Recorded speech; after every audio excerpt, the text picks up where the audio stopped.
Cheers. Is there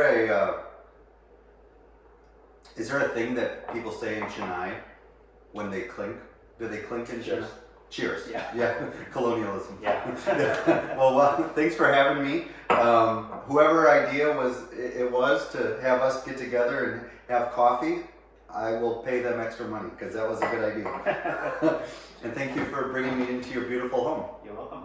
And we're glad you're here today too. We're kicking off our first of a series of conversations between Raj and myself, and perhaps there'll be additional guests, so that'll be exciting. And today we're just going to have some coffee, of course, and get to know each other a little bit. So we're going to talk a little bit about how we got here, a little bit about ourselves, and what our names mean, because one of the things I've learned is that a lot can be said by the name we have and where it comes from, and it can tell a little bit more about who we are. So why don't we start there? Yeah. Would be good. Do you want to go first? Yeah, I can. So my name is Rajkumar Subramanian, and I go by Raj. And as you can imagine, it's easy for everyone to call and pronounce. So I've been called Raj pretty much all the time growing up. I think my parents used to call me Raju.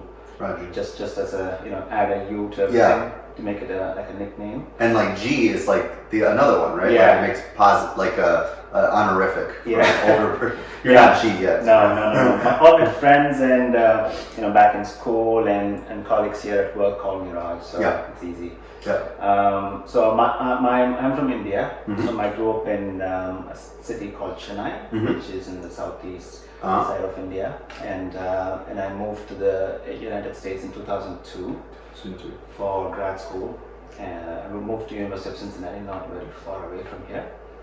After I graduated from UC, I got called from Cummins for an on-campus interview and an on-site interview. So I got the offer and moved in fall of 2004. So it's almost 17 years ago. You're like getting to be an old timer. You're an old timer, yeah, that's right. Not old, but an old timer. Yeah. and then your wife came over here. And So that's me and my wife. So my wife is Archana. We got married in 2008. It was very much an arranged marriage. She was in the States by that time. She went to grad school in the University of Arizona and was working in a company in Kansas City.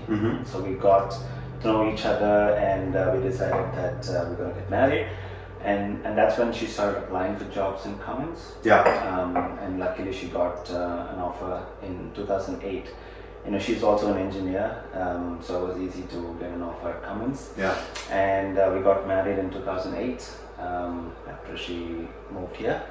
We have 2 children. A son named Arjun. He is 8 years old. He's a second grader in Parkside, and we have a daughter, Janvi, who is 5 years old. Will start kindergarten in fall. So that's my small family. And a growing family. They're only going to get bigger, 8 and 5, right? Yeah. So, well, that's cool. And is Raj like a family name, like a father or a grandfather? Arjun and like where did these? I mean, Arjun's from the Gita, right? Right. So that's good you asked. So the part of India where I'm from, the surnames or the last names usually the first names of the father. Okay. Yeah. So you'd be like, how are you going to keep track of whose family who it belongs to? But I don't know what the right reason is. That's how it has been. So my last name, Subramanian, is my dad's first name. Okay. And my children's last name is my first name, which is Rajkumar. So my son is Arjun Rajkumar. My daughter is Janvi Rajkumar. Okay. So it's interesting when you go to the airports and they check our passports. Those 2 guys will have the same last name, but I have a different one, my wife has a different one. So like, you guys from the same family? Yes, we are. I know. We just have different last names, so you can't keep track of us. Well, but it also keeps you connected with your family history. And, it can teach about their grandparents and things like that. Correct. That's very cool. And the meaning of my name is quite simple. It's Rajkumar means prince, and Raj means the king. I got both king and the prince in my name. You're in an identity crisis. Exactly. Are you prince or king? So I get to choose. Yes. Absolutely. Well, we'll let our audience figure that one out. Yeah. Well, good. Well, I'll tell you a little bit more about myself. I've been here a lot less than you've been here. We're coming up on 4 years this July here in Columbus. My wife and I moved here after taking a long journey across 5 Midwestern states. We both grew up in Wisconsin.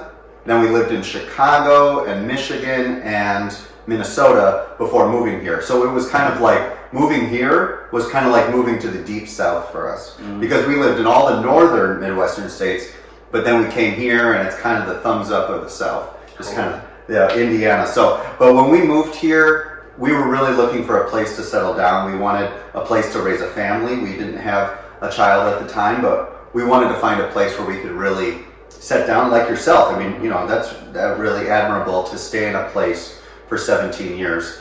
But originally I'm from Milwaukee, and my name is Nic, or Nicholas is the long one, but only if I'm in trouble am I Nicholas. And I'm not actually sure what my name means, which is kind of sad. I probably knew it at one point, but Nicholas is not like a very, there's not a lot of Nicholases in our family, so I'm sure my mom or dad picked a name that just felt either unique or just sounded good to them, and I really liked it. An important part of my name, though, is that it's spelled N-I-C, just N-I-C, no K, okay? And there's no H in Nicholas, so if you're following along at home, we'll put the little subtitles under there.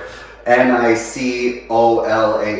so no H and no K. And so even though I didn't exactly know what my name meant growing up, I do know how it's spelled, and everyone else is wrong. No, I'm just kidding.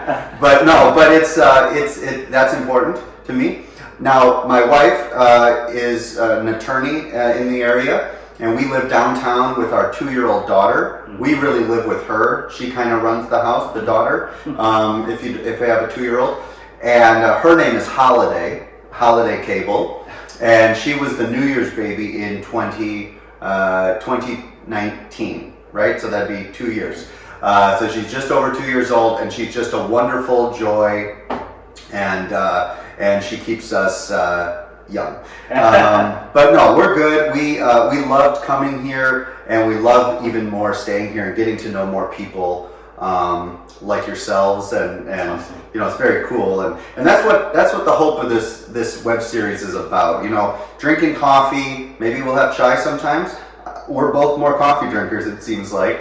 And just getting to know each other and our communities. So in the coming episodes, we'll talk a little bit more about Hinduism and Unitarian Universalism. We'll talk more about the history of our relationship between congregations, and the very exciting work that's emerging with our Interfaith campus. Yeah. So we hope you continue to kind of stay tuned, and I just feel bad they can't have any of your coffee. So I'm sure they're going to find out where it's going. Where the address is. Yes, yeah. I'll put it in the comment. No, I won't. So anyway. We're really excited for the series, and like Nic said, we're looking forward to bringing in more information about our congregations, about what we're after, the Interfaith campus and whatnot. So be sure to tune in. Yeah, absolutely. Have a good one. Yep. See ya. Cheers.